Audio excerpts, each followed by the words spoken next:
Hey, you are watching AliAziz YouTube channel. Value Stream Mapping, VSM, for fresh and experienced candidates.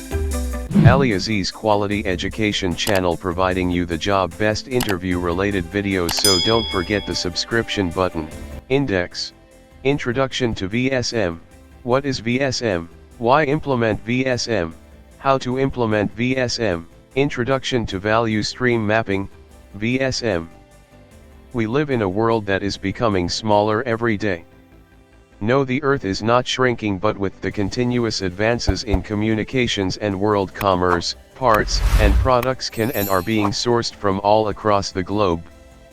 Reducing cost is imperative if an organization is going to remain competitive and not only survive but also thrive. We must look for ways to do things more efficiently with less waste. We must make sure that everything we do adds value to our products or services. Lean initiatives are currently active in various industries and organizations.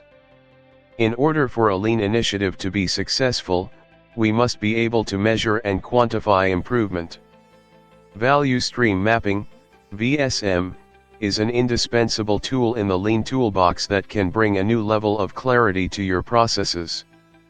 By mapping a process, we can gain a better understanding of the work being performed, which processes or process steps are actually adding value, and which are creating waste. What is Value Stream Mapping, VSM? Value Stream Mapping is a form of process mapping used to document, analyze, and improve the flow of materials and information required to produce a product or provide a service. Value Stream Mapping defines and illustrates the sequence of activities, and the flow of materials and resources required to produce a product or provide a service.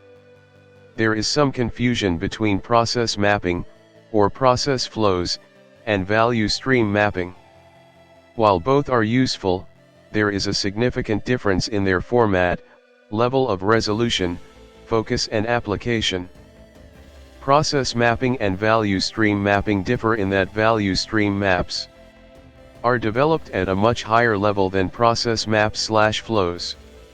Display a broader range of information that looks at the entire manufacturing process from receiving raw material and purchased components all the way through to the finished product and delivery to the customer. Include the flow of data and other information through the process. Include information regarding cycle times and resources required at each operation. Allows the team to calculate the value added by the process. Can identify waste in the overall process and determine where to focus future improvement projects, or Kaizen events. Value stream mapping is most often associated with manufacturing processes. In reality, it is currently being utilized in logistics applications, software development, office processes, healthcare and other service-related industries. Why implement value stream mapping, VSM? In almost every process, there is a certain amount of waste in some form or another. The challenge can be identifying where it is in a process and in what form it exists. The primary benefits of implementing value stream mapping are to help organizations take an objective look at the overall process, eliminating opinions or conjecture. Identify and eliminate wasteful activities and learn to prevent waste in future processes. Gain a new perspective of their operations by examining them at a higher level. No matter how large or successful an organization is, even the best of organizations can become more efficient and more effective. When we go to work each day and make our way through the facility, looking at the same processes and workstations, we gradually gain a certain perspective. We tend to miss things because we may have become blind to possible waste or opportunities for improvement. Sometimes we need a different perspective. By using value stream mapping, we can gain a different perspective of our facility and the flow of material, people, product, and information through the facility. Value stream mapping is kind of like looking at your facility and process and flow from several hundred feet above, it is a method of getting the bigger picture. How to implement value stream mapping, VSM. There are actually 4 steps in the value stream mapping cycle. They are as follows. Create a current state map. Identify and eliminate waste in the process. Create a future state map. Implement the future state map. When you consider the process above, it is actually a circle because once the future state map is implemented, it becomes the current state map.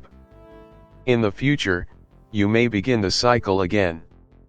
This explanation will concentrate on the creation of the current state map. Creating the current state map.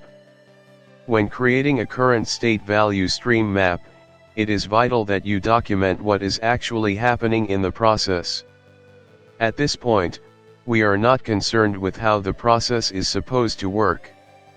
We are not trying to create a perfect state map, but simply a map that depicts reality. Later we can examine it and look for methods to improve. For now, we want just the facts. System of symbols. Before we can begin construction of a value stream map, we need to cover the symbols used. Value stream mapping utilizes a set of symbols or icons that depict the activities, workstations, or process operations, along with the material and the information flowing through the process. There are multiple variations available for use depending upon your application. Getting started. Depending upon the size and complexity of your process, you can walk the process as a group or divide into teams to map certain aspects of the process. It is critical that you define the boundaries of your process. This will help prevent scope creep and keep the team focused on the goal. The team, S, can come together later and combine the maps into one complete value stream. It might be a good idea to draw your map, S, on paper first because changes will be made and information added during the mapping process. When the map is complete and ready to share with management, you may always transfer it to a software application. Walk the process and collect data.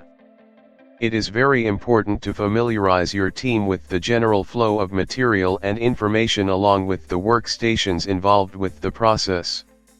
Start with the end customer and walk the process backwards. During the walk, observe the process, ask questions, and collect data as you move through the process. Some examples of data you should gather are as follows. Amount of WIP. Number of operators at each station. Cycle times for each operation. Downtime or time for changeovers. Amount of scrap or rework. Inspection or testing time. Look for the 3 forms of waste. It is also beneficial to calculate your takt time for comparison to the actual process time once the VSM is complete. Calculate takt time by dividing the net available production time by the customer demand. The takt time is the rate at which the customer actually demands product. Define the process steps. Work your way through the process identifying the flow of materials first. Document each of the process steps, adding all the process boxes, data boxes, and completing all the data. The data boxes generally contain information regarding number of operators, machines, cycle times, etc. Next, identify the inventory and any waiting times. These are the triangles with an eye in the middle. To document the inventory, count the number of parts between the processes and note them under each of the triangles. In some cases, you may want to convert the inventory numbers into days supply. Simply divide the number of pieces by the average daily demand. Define the flow of information. In addition to the material flow value stream maps also include the flow of information through the entire process. At this time, you should add the production control box to the map. It is common to have multiple information streams within the process. There are two basic types of information flow identified within the VSM. A straight line represents manually distributed information, and a line resembling a lightning bolt represents electronic information. While completing the VSM, include both types of information and how they flow between the various departments and processes. Furthermore, it is good practice to identify what information is being utilized. This could include information from the suppliers to the facility, order information from the customer, as well as production planning information and shop-level work orders. Complete the timeline and calculate PCE. Next, add the timeline to the bottom of the value stream map. The timeline allows us to separate the value-added cycle times recorded in the data boxes from any non-value-added time, inventory time. The final step in development of the VSM is to add all the value-added cycle times together and enter the sum in the box at the end of the timeline. In the same manner, add all of the non-value-added times together and enter the sum in the box at the end of the timeline. You can then calculate your process cycle efficiency, PCE. This is calculated by dividing the value-added time by the production lead time, PLT. Inventory time is equivalent to PLT. Once you have completed the current state map, you have only taken the first large step in the VSM process. Next, you should analyze the current state map and identify waste and opportunities for improvement of the process. Review the material and information flow, what process steps are required and how much inventory is sitting in WIP awaiting the next process. In addition, examine the method and types of information flowing through the process. Then determine the actual customer demand for the product and calculate the takt time. If you are not meeting demand, determine how the process can be improved and then make it happen. The benefit of value stream mapping is to look at the entire picture for opportunities. Use that new perspective to develop the future state value stream map and plan improvements. Then follow through and ensure the changes happen. Once all the identified improvements are complete, the future state map will become the current state map and the process can begin again. Remember, the path to continuous improvement is not a straight line but a circle.